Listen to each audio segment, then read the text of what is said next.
Hello guys. Alright. Hello guys, welcome to your meditation classes. So we are going to open today's session and then I will introduce the concept of topic, meaning of meditation. So wherever you are, just sit comfortably. Keep your back and neck straight. Keep the back neck straight, sit comfortably. And when you feel ready, very gently close your eyes.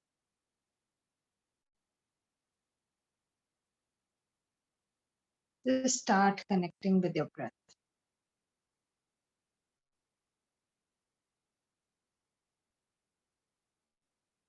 Don't change the flow or the rhythm of the breathing.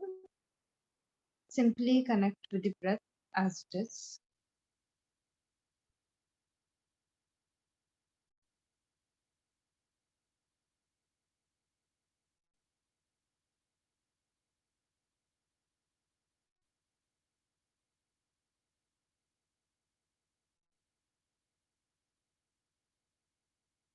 Slowly begin to shift your focus inwards by focusing on the natural flow of breathing.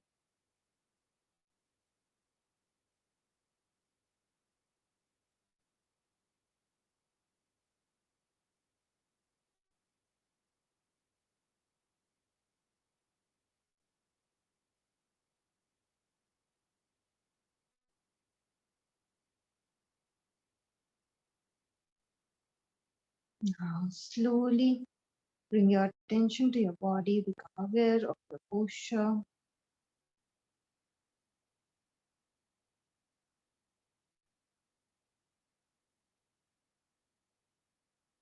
Adjust your posture so that your back neck are straight, chin is parallel to the ground, your weight is equally balanced on both the buttocks.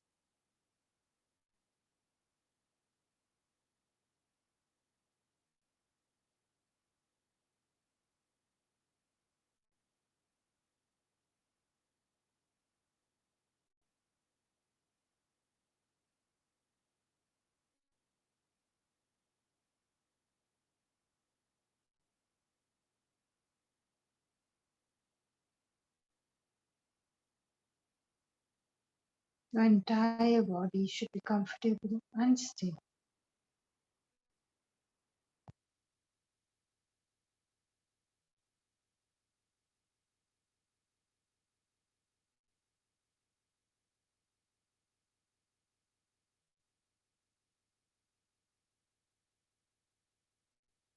Gently come back to your breathing once again. Now, consciously deepen the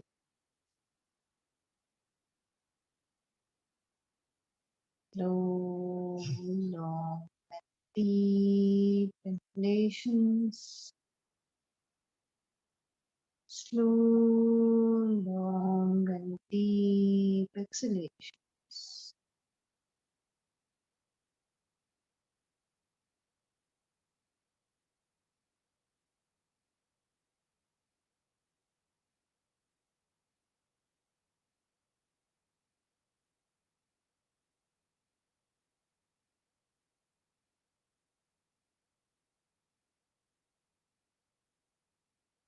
Allow the breath to relax the mind.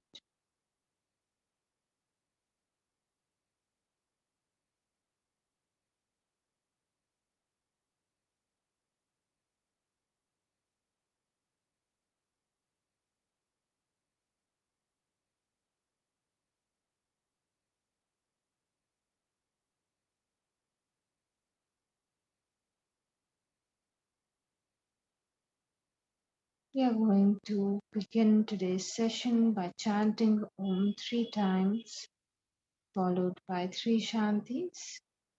Take a deep breath in for Om.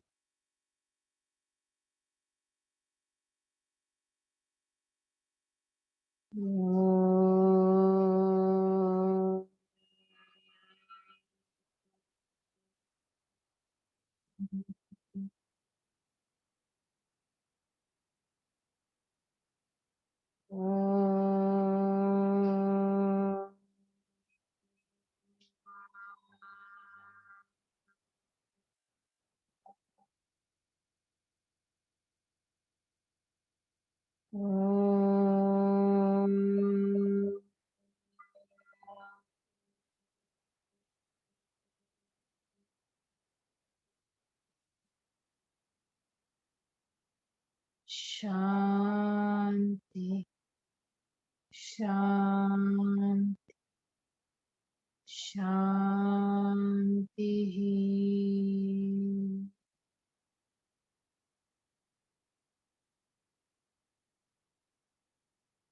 Turn your palms together in front of your chest. Just feel the vibrations. Now begin to rub the palms together. Place your palms on your eyes very slowly while blinking and coming back to the smile. Om Shanti. Let us begin our session for today. So, welcome, guys. These are your meditation sessions, as I have already mentioned. My name is Soumya, and I will be guiding you throughout these sessions for the entire month. Um, Today, we are going to have a basic introductory class only, right? And from tomorrow, we are going to begin. If we have the time, we are going to begin with the meditation practices, right? But it's very important to understand what meditation actually is. So most of the world today, they are downloading various meditation apps. They are listening to audios on YouTube, meditation audios, guided meditations. And because this term meditation is used, it's very easily mixed up with what actually meditation is. So we have the wrong idea right now of what meditation is. And in today's class, we are actually going to set the expectation for the remaining of the month. We are going to have the clarity to understand what meditation is, what we are aiming to do in these classes. And that will actually help you to set your entire rhythm and pace for the upcoming month. Okay. So when I use the term meditation, certain things pop up in one's mind, right? So just think of what is coming to your mind. Like as soon as I say the term meditation, there are one or two words that will automatically come into your mind. So I just want you to take a few moments to think of the what is coming to your mind when you are sitting here taking this meditation class, or when I immediately say the word, meditation. So I just want you to quickly write that down. Whatever you have, like, whatever is coming in your mind, just quickly write that down. I'll give you a few seconds.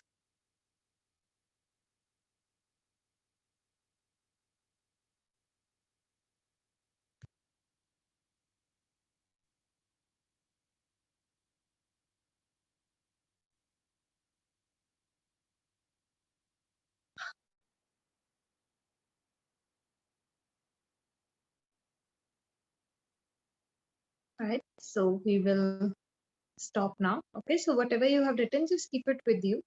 And as I explain the meaning of meditation, just try to see, have you written the correct target or aim, or have you, like, with the understanding of this class, are you going to change it by the end of the class?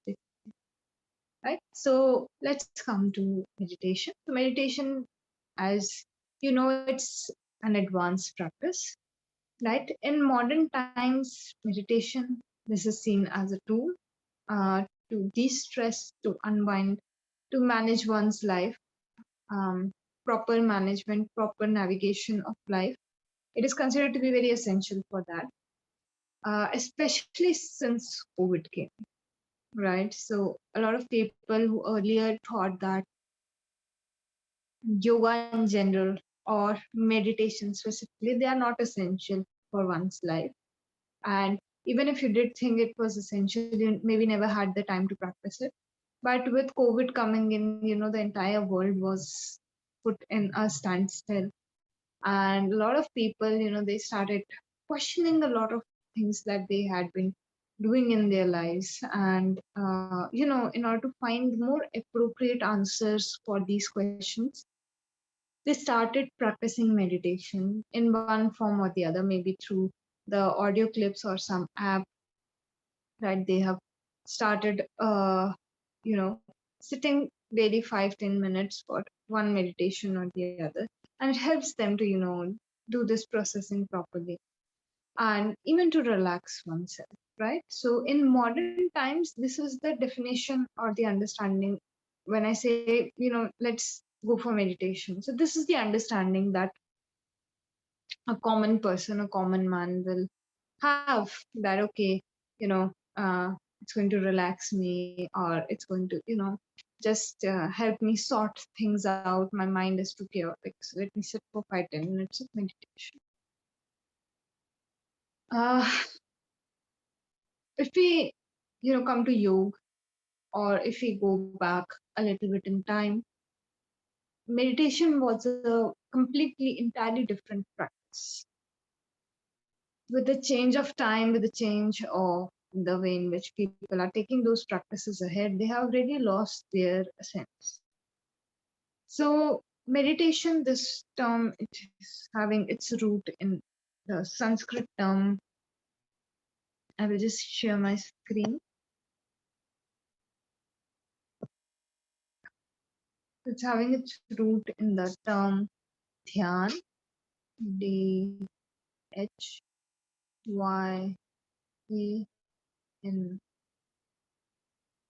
dhyan. Meditation, you can say Sanskrit or Hindi name.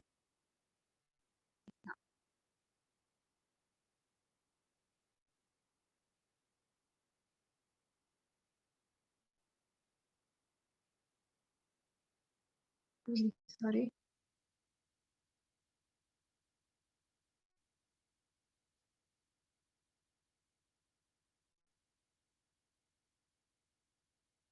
Yeah. Yeah. This term, it's very heavy term.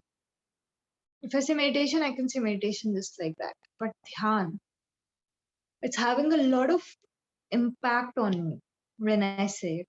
You also, if you try to say both the terms, you will see the difference. I don't know about you guys where you are from, but I'm from India, right? So in India, I remember in my childhood, my parents, they used to like just, like playfully hit on my head, right? And they used to say that, ध्यान से करो, ध्यान से पढ़ो, ध्यान से खाओ, right? So these they're just using the term dhyan, and then they're saying, eat with this kind of quality or study with this kind of quality. So when you look at Indian tradition specifically, this term is not used in the sense of that I will find a quiet place, I will go sit on a mat, I will make sure there is no distraction, I will keep my phone away, and then I will, gently close my eyes, keep my back neck straight, and then I will go for observing my breath, my body, whatever it is. It was used more as a way of living. And that is exactly what meditation is. It's not something separate, it's not something extraordinary. It's quite ordinary in its nature. It's like, well,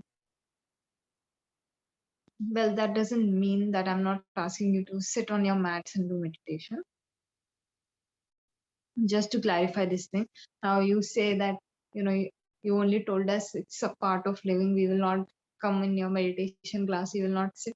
So no, that practice has to be supported by the rest of the day. That is what I'm, right? So if entire day you are partying, you are eating junk, you are not sleeping properly, your routine is up down, how can you expect to sit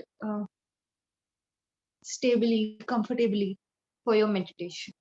You cannot, right? So it doesn't mean that I'm like asking you not to do meditation, sit in these classes. What I'm saying is that entire day should support the time you are doing meditation, and your meditation will support your entire day. These two things will become interlinked. An advanced level practitioner, you will see they are doing meditation when they are walking, when they are interacting. Yogi is interacting all the time with the world around them. So it's not as if they will suspend everything they do in their lives, right? They will merely do one thing. They will change the way in which they do, right? So dhyan is talking about changing this way of doing something, right? You're doing it in this way, dhyan. more mindful, right? Now, dhyan, this term, you can break it into two terms, dhi plus yan. I've written it down over here so you guys can note it. After this, I will stop sharing my screen and I will explain to you guys. Dhi plus yan. Okay, I'll just stop sharing.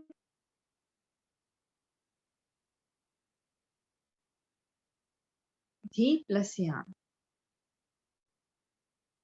So this term dhi means mind, yan means movement. Dhyan is a state of mind where this movement gets suspended. Movement of the mind gets suspended, right? Right now, the mind is constantly moving, either running away to the past or going to the future. So, this movement, two directional movement, overall, we can see there are only two directions in which the mind can move. Either it will go back. If it stays back a lot, things ponders about the past a lot, people end up getting depression, right? And if you run too much towards what is going to happen, what is the, you know, I can say you are constantly worried about the future. If the mind has more tendency to run towards the future, then you will see that you are having anxiety related issues, right? So depending on where the mind runs, you will have that kind of uh,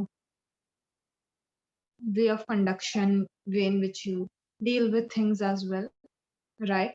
So when this movement of the mind stops, running in the past or going into the future, this is suspended and the mind is completely where it is, where the body is, I would say, right? So right now, most of you are sitting in this class, body is here with me, it's here, it's attending the class, the eyes are watching, the ears are listening, but the mind is elsewhere, right? So you have to bring back your mind again and again, right? Just give me a moment.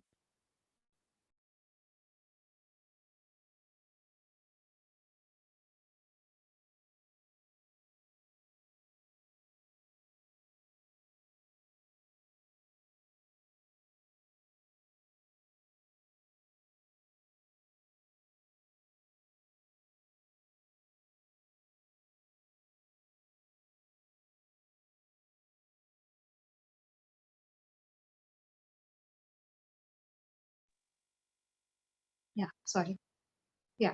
So this movement of the mind that is going on, it's not allowing you to be in the current reality, right? Your mind is not where your body is. Very simply, I'm making you understand this thing, right? So I'm not complicating it, right?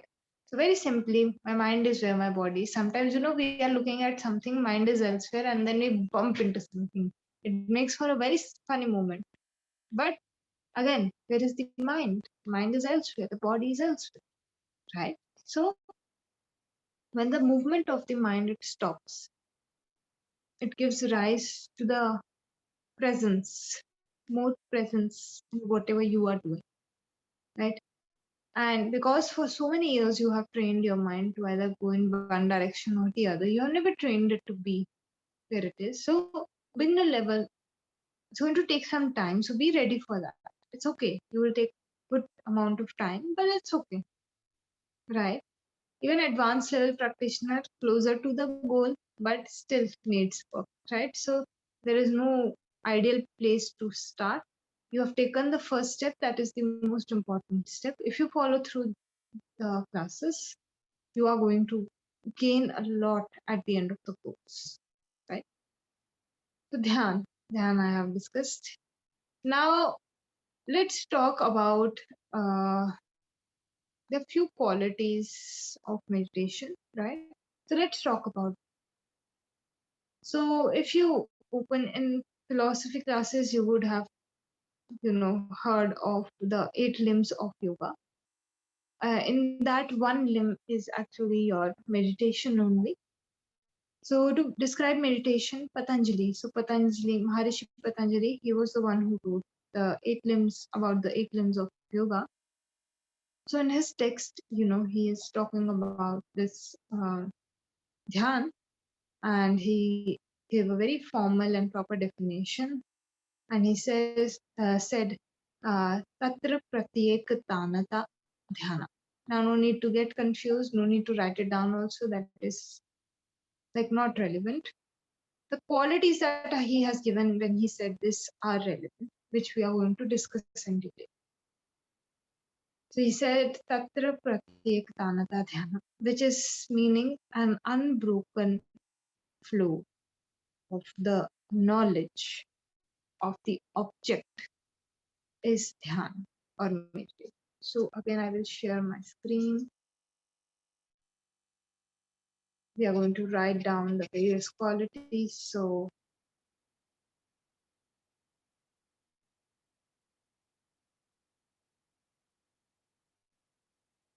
just excuse my handwriting. Right, unbroken. This is unbroken.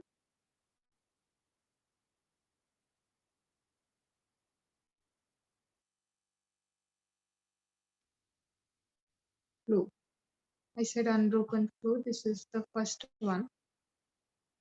Second is knowledge.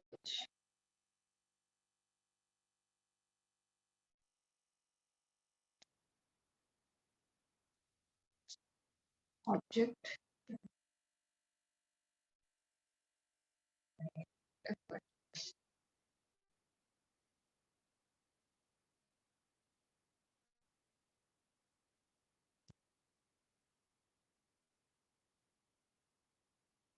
That is effortless. Please don't get confused. Handwriting is not very good right now. Like it's hard to write on the. Okay, so we will discuss all of these one by one. So first thing that I've written is unbroken, means that whatever we are trying to do, it's going in a flow, right? Where there is no break point that is coming. Suppose I'm looking at something and then something else, I hear some sound and suddenly I look at that thing, right? So now what is happening? I lost my flow of looking at one thing. Suppose I'm looking at this phone only and then I start looking elsewhere.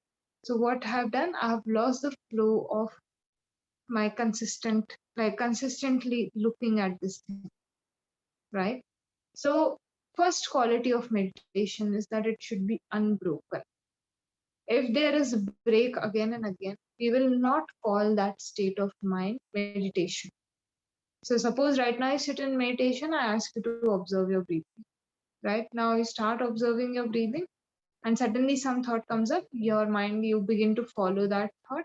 It leads to another thought, like this. Then, then suddenly you remember, oh, I have to focus on my breathing. So bring back the focus to your breathing, right? But what is happening in this? There was a break because of some thought, some emotion, anything. It could be anything, right? So the flow got broken. Right? So I'm trying to observe something, but I'm constantly breaking that flow. So that stage is not meditation. It has to be unbroken. I am observing that thing continuously, right? Second important thing is the knowledge. Now, what happens? A lot of people, they sit in meditation, they close their eyes, ask them to observe their breathing. Suppose we are doing anapan, I will ask you to observe your breathing. And what you do, you fall asleep in between, right? Or maybe some thought comes up, your mind wants to chase that thought, it's very gripping for you. Or maybe you start seeing some divine light, hearing some divine sound, right? Hear any sound, it doesn't even have to be divine, right? So what happens? Suddenly, the knowledge of that thing is gone. Again, it's very much connected to unbroken only. Suddenly, when some other thing captures my attention, the knowledge of the thing that I'm trying to perceive, it is gone because I can only focus on one thing at one time. Multitasking is a myth, right? So the knowledge is gone means again it is not meditation. In meditation, the knowledge is there at all times. Now let's talk about one of the most important things when it comes to meditation, which is the object, right? each and every one of us, we have our own different personalities, right? And depending on our personality, there is one very suitable object for us. So in meditation, there is the presence and relevance of an object. Generally, a lot of students, they give this reply that meditation is thoughtlessness or it is the voidness, right? This is incorrect. Why? Because I told you, object is still there. So from 10,000 thoughts, maybe you come down to one, right? Meditation, you're coming down to one only. You're trying to come down to one thought, right? So you are not eliminating the thought altogether because I need the object to give me support. Now I ask you to close your eyes and just go into thoughtlessness. What will you do? You have nothing to anchor you. How can you jump from 10,000 thoughts to zero thoughts? You cannot. The more practical way to go about it is that you fix the point of your attention. Like when you want to do some asan practice, you fix the gaze on particular points. Maybe I'm focusing on my thumb is joining, right? Or maybe I'm focusing on the tip of my nose, right? Or my eyebrow center. So there is, I'm not maybe closing the eyes when I'm doing asan, but I'm fixing a point where I have to look. So when I fix the point, my entire asan practice changes. Isn't it true? Right? When you fix the attention point, your entire practice, it will change. So in this same way, depending on your personality, there is a correct object for you. The one that you really connect with, the one that you really admire, the one that you feel is suitable for your personality, right? But object is very important because it acts as an anchor and it acts as a safe house, right? It is a safe house. Like if there is so much chaos around you, I will ask you, go in that safe house, right? So you will know you are safe. No matter what is happening in the world around you, you are safe in this space, right? So the object is that safe house. And last quality is effortlessness. So this is the part which a lot of people, they miss out on. They try so hard, right? Meditation, they try so hard to meditate, not understanding that meditation is an effortless process. It is driving you towards effortlessness, not when you put more effort, right? I will after this explain to you other stages also. So in those stages, you are putting in the work, but no one can make you meditate. No one. Somebody can show you the path, somebody can guide you, right? Tell you the guidance, take right, then take left. But nobody can make you meditate because meditation is something that happens to you. This is a process that will happen to you, not something that you will do, right? So practice and meditation, these are opposite words. You practice or work on the stages before this, but this stage happens to you. Like you're sitting here in the class and I'm giving you this class, so you're simply observing the class, right? So this class, you can say it's happening to you, right? And you are just merely connected to whatever I'm saying. You're trying to understand it. And that's it, right? So I'll just quickly stop sharing my screen and we'll come.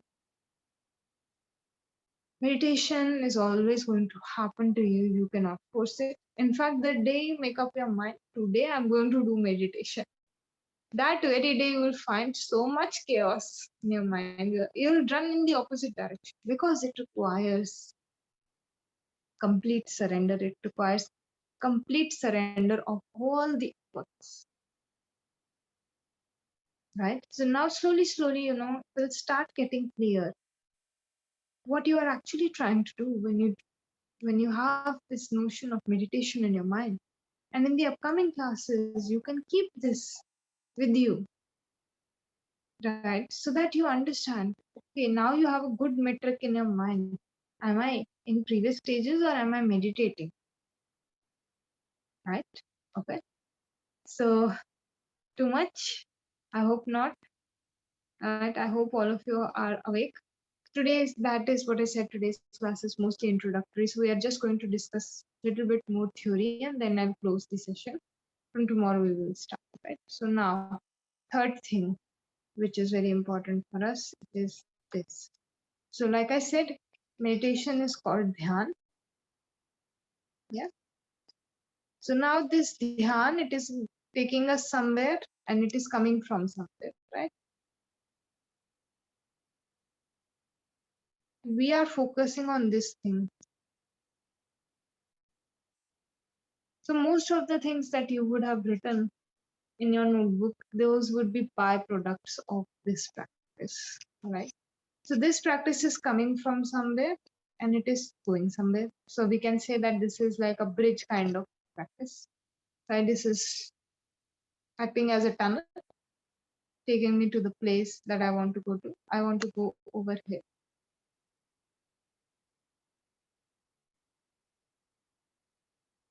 Hopefully, even if you hopefully would have like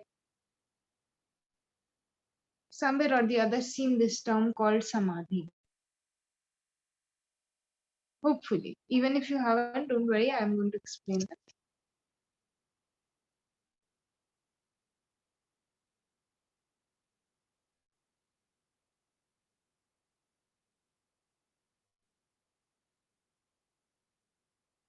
This is,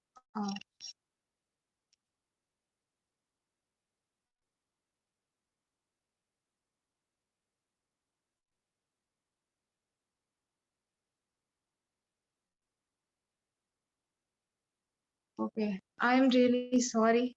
My handwriting on this is not really good, but I'm trying my best to write this down for you guys.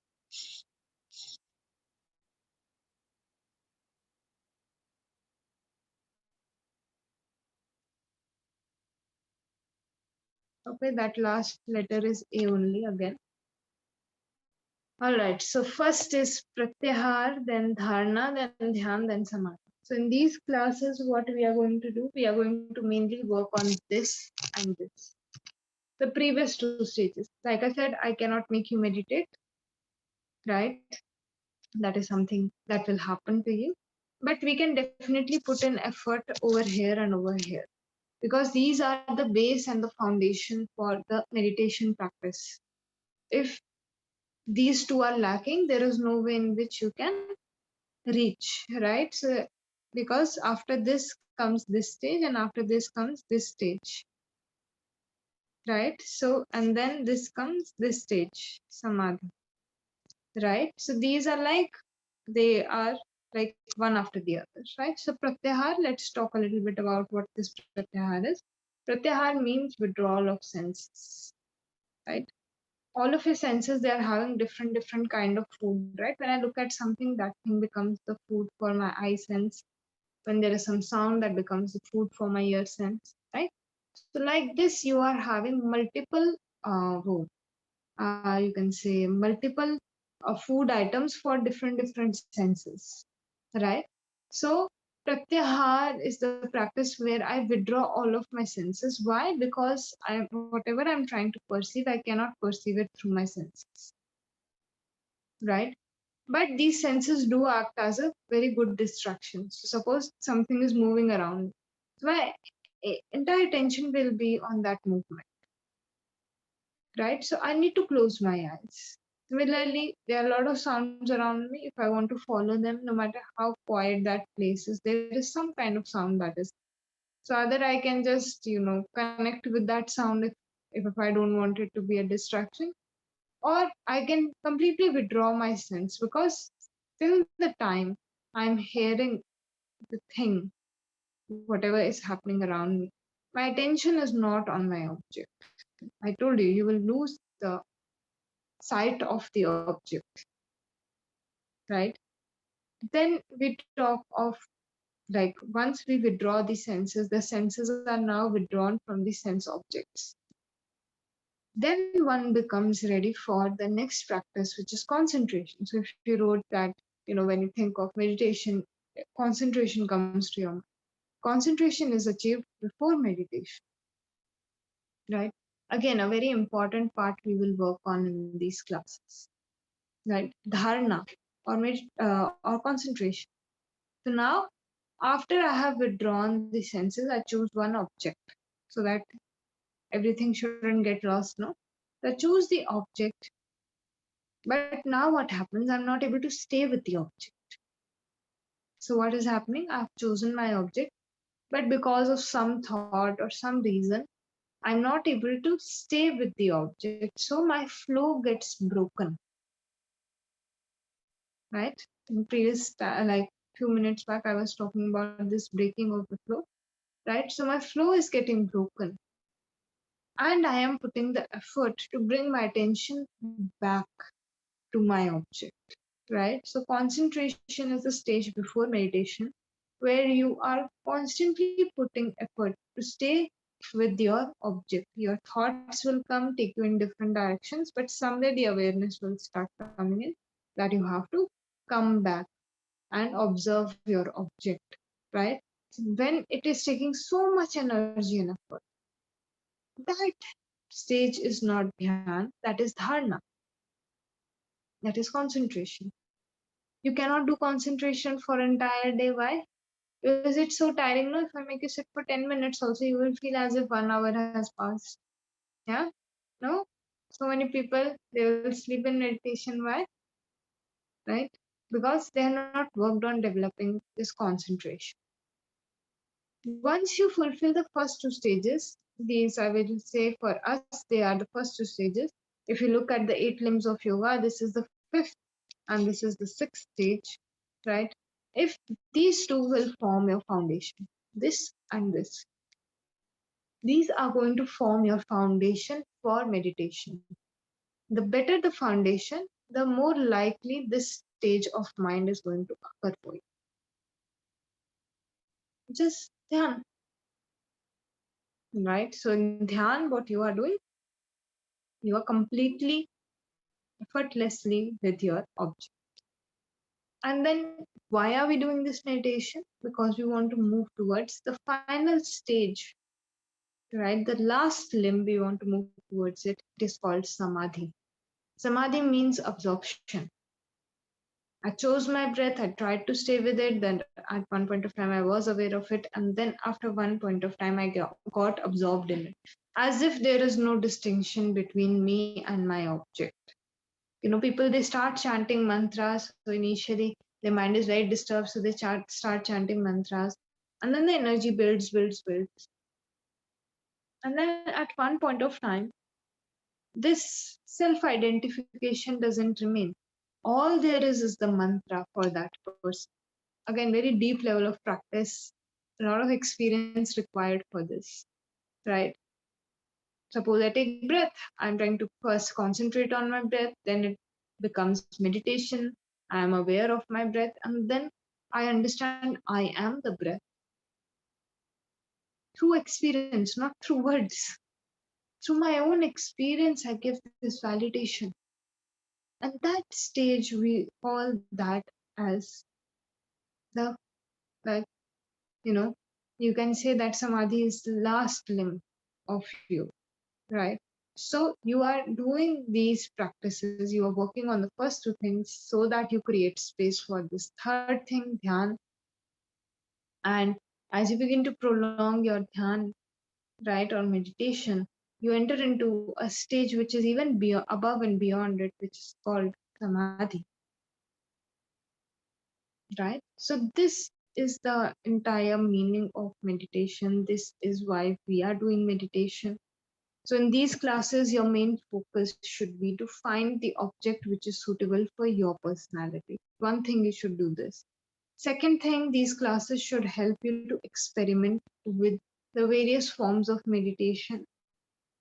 Again, experimenting is very important. In order to figure out what is really for you, you first have to experiment. So first you will experiment in these classes. Hopefully, of course, we cannot cover all the types of meditations. There are hundreds of meditations out there, right? So whatever meditations I will cover, maybe one of them will resonate with you. And all you have to do is stick with that for the rest of your life, right? So our goal, personal goal, is to experiment with the meditations and find the one that is most suitable for us. And professionally, our goal, target, aim in these classes is to become good meditation teachers, right? Because asana everybody is doing, pranayama everybody is teaching, but meditation is somewhat harder to teach, right? People struggle with it. I've seen so many students struggle with it. It's very ordinary, right? All you need to do is just guide people through it. But yes, because students, they find it difficult, so your target or your goal is, because after you complete this course, you will get certification to teach all of this. So you should work on developing your own confidence in this part of you as well, right? So I know asana, pranayam, they are very engaging in their nature, but we want to go a little bit ahead. Meditation is very advanced practice, so we want to go there, right? So you have to work on that, right? In these classes, Pratyahar and Dharana are what we are going to work on, and hopefully, in this entire month, at least a few times, you will taste the experience of meditation. So I'll just quickly close the session because it's almost time, right? So wherever you are, sit comfortably, keep your back, neck straight, and as you feel ready, very gently close your eyes.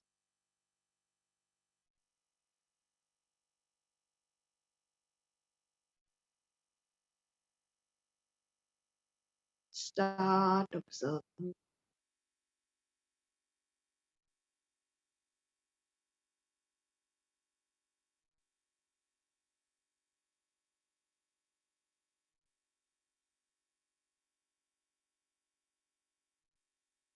We will close our session by chanting Om one time, followed by three Shanti. Take a deep breath in for Om. Om.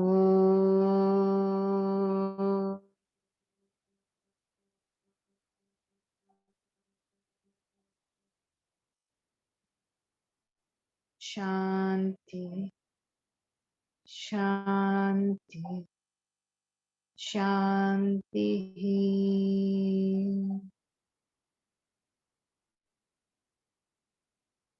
Feel the vibrations, feel the sensations. Join your palms together and gently bow your head down. Just a sense of gratitude, respect for everyone and everything we have.